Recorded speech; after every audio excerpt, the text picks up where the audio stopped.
BeatGenerals.com.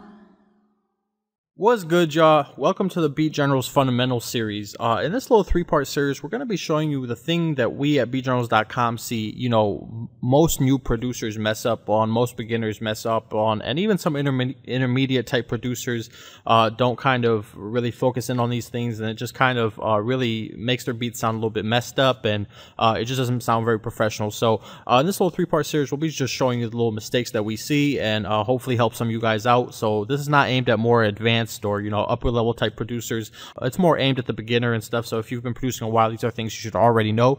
So let's jump right into it. So the first thing I want to talk about is, obviously these days trap beats are still super popular. You hear everybody on trap beats, from Kanye West to Drake to everybody, and they're easy beats to sell, easy beats kind of to make usually, unless you get super complicated with it.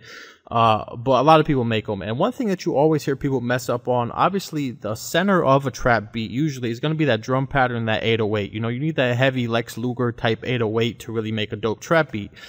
So people get that and they get an 808 and they're super excited to use these 808s and whatnot when they're starting out, that they don't really notice a couple things. So I want to just cover those real quick. Right here we have T808-2. This is from our premium T-minus kit. Here's what this sounds like. Okay, this is just a mean type 808. So what people fail to do with their 808s is tune them. So what I mean by tune them is, they'll just play C or whatever and then, go up a note, do, a weird little trap pattern, whatever case may be.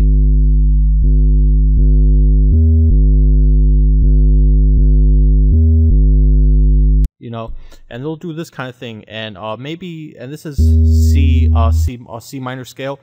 And what happens is they have, their instruments and everything in C minor, and they think, okay, so I can just play the C and, play whatever else of the scale with this 808, and this will be in key. Well, the truth is most 808s that you get from these kits are not going to be, at C. They're going to be a different note. So if you're playing a C with this is not actually playing a C. So the way to confirm that it is, and to make sure you're covered on that, is you want to right click your 808, whichever 808 you're using. You want to come over here to this little tab in Edison, and you want to click detect pitch regions, and it'll show you what the actual note is of that 808, the original note. So you want to just come over here once you have the note, which it tells you right over here, G sharp. You want to come over here, and it actually even tells you the octave, but you don't really have to worry about the octave since you can move your 808 up and down as you please in the piano roll.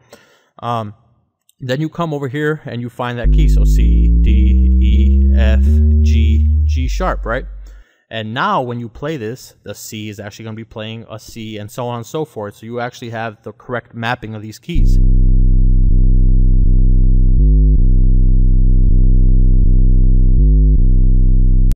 Okay, so that's one way to do this. And another thing that you want to just kind of pay attention to is make sure that your stuff is always on cut itself, your 808.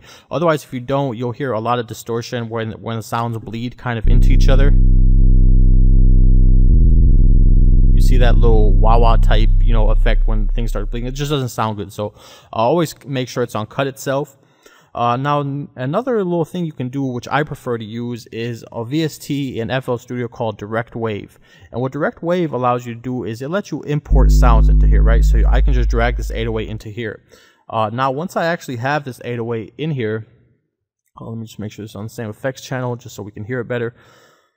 Once I have the actual 808 in Direct Wave, you just want to right click and click Find Pitch Root. Now it will automatically find the root note of this right for you, and if you look at it, it actually found G sharp again. So what you can do is transfer your pattern to here, and this is probably going to be a lot lower than this one because it'll actually take it to G sharp with a second octave, so actually a lot higher. Okay, so let's go ahead and just move this down a little bit, and I'll show you guys why I prefer to use Direct Wave.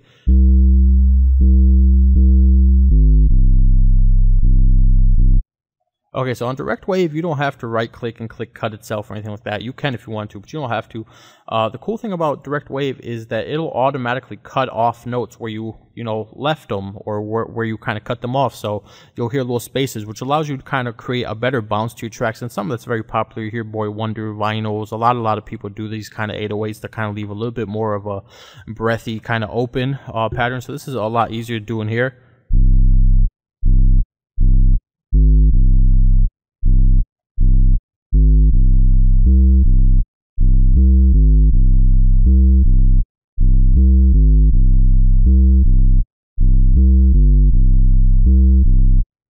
Okay, so that's pretty much it. These are the two methods you can always use to guarantee that your sounds are going to be in pitch. And this is also cool for like little sample sounds. If you want to use, I don't know, like a door open sound or whatever kind of sound you have that's kind of weird, a snare, a kick, a percussion sound or whatever, and you want to make sure it's in key, just drag into direct wave and find pitch root, and it'll just automatically do all the work for you. So I hope you guys enjoyed that. I hope you guys learned something new. If you want more tips, tricks, tutorials, downloads, all that, you can head over to www.beatjournals.com now.